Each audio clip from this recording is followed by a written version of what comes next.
Did you know I am one of the oldest yew trees in all of Wiltshire, and perhaps all of England?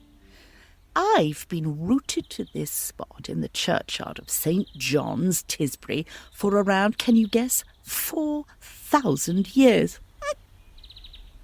And I can tell you, it hasn't always been a churchyard, but it has certainly been a place of worship. And I was once the centre of that worship.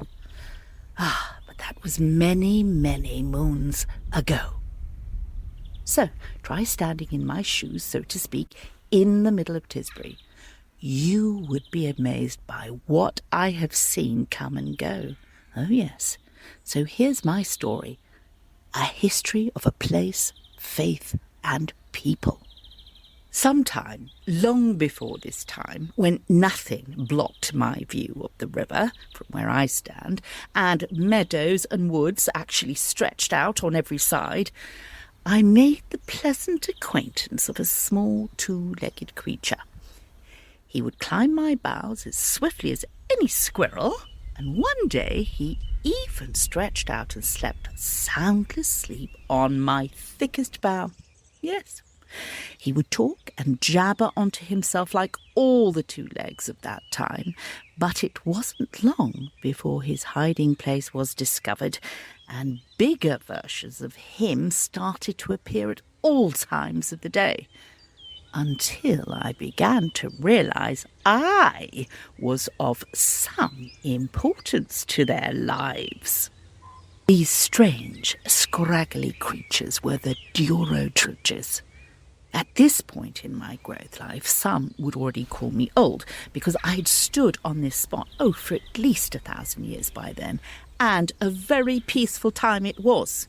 Anyway, at the point when this young two-legged was giving his parents the runaround, I had, of course, come across their sort over the preceding years.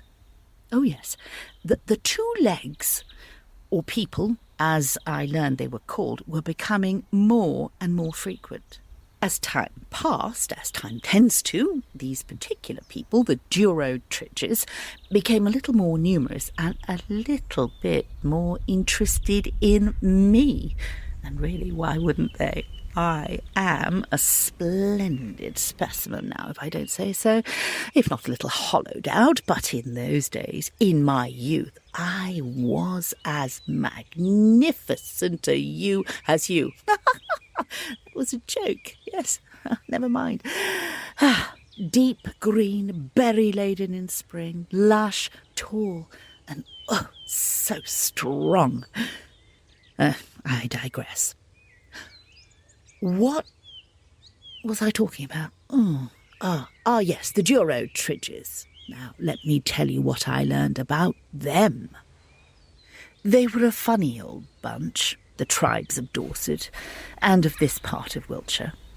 Once sometimes shy and retiring, the next thing skittish and somewhat paranoid about their neighbours, hence the hill forts. They didn't have a great deal to say for themselves, and they didn't enunciate properly. It took me, at least 200 years to work out what they were actually saying. And I have to add, it wasn't at all interesting. Anyhow, the Durotriges built castle ditches, and from where I stand, I could see them, and they could see me, and all of the land around what you would now know as Tisbury.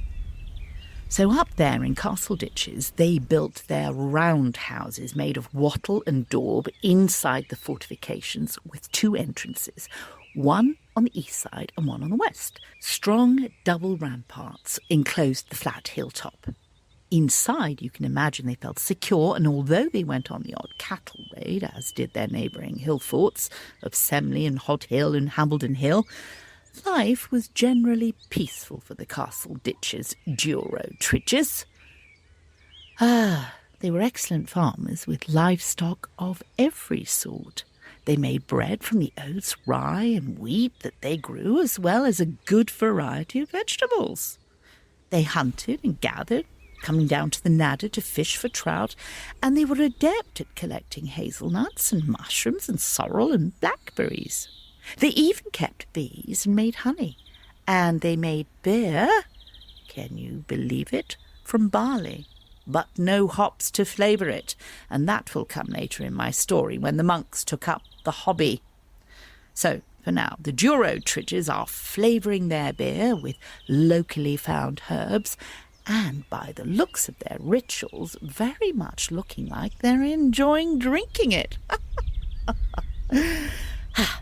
As I am sure you can well imagine, I became more and more important to them. They recognised the mystery that surrounds any ewe, but especially, if I might say so, the mystery surrounding me. Oh, yes, I definitely stood out for them.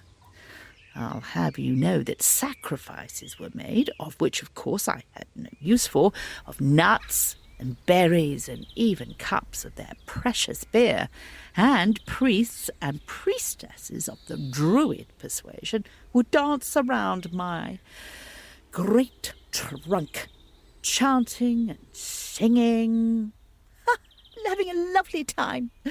I love these days, and there were many. I would long for gusts of wind to move my branches and drop my leaves to show my appreciation of their company.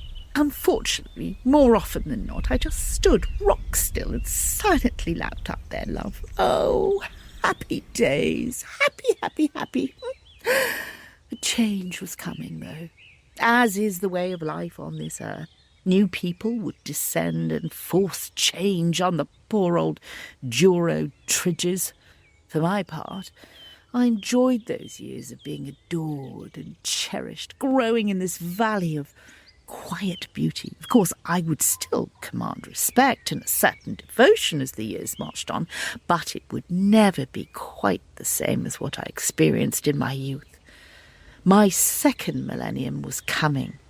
I would stand and watch and observe the strange ways of the different people that would descend on the place where the two rivers meet. Next time, I'll tell you about when the Romans arrive. The Yew Tree Chronicles.